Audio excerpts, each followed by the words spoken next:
ভাৰতীয় আধ্যাত্মিকতাৰ ৰহস্যময় চমৎকাৰ এইখন গ্ৰন্থ প্ৰণয়ন কৰিছে পৰমেশ দত্ত।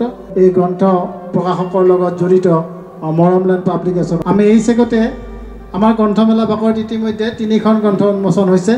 এতিয়া আৰু স্মৃতি গ্ৰন্থখনৰ সৈতে 4খন হ'ল, এতিয়া 2খন আমি কৰিবলৈ লৈছোঁ। এখন গ্ৰন্থ হৈছে ভাৰতীয় আধ্যাত্মিকতাৰ ৰহস্যময় চমৎকাৰ অনুবাদ গ্ৰন্থ। এইখন গ্ৰন্থ প্ৰণয়ন কৰিছে পৰমেশ দত্ত। আৰু এই গ্ৰন্থখন উন্মোচন কৰাৰ কাৰণে মই আমাৰ ভাৰতীয় ইতিহাস সন্মিলন সমিতিৰ সৰ্বভাৰতীয় মহাসচিব হেমন্ত ধিং মজুমদাৰক আহ্বান জনাইছোঁ। আৰু তেখেতক সহায় কৰিবলৈ মই এই গ্ৰন্থ প্ৰকাশকৰ লগত জড়িত মৰমলেণ্ড পাব্লিকেশ্যনৰ স্বত্বাধিকাৰীক আহ্বান জনাইছোঁ।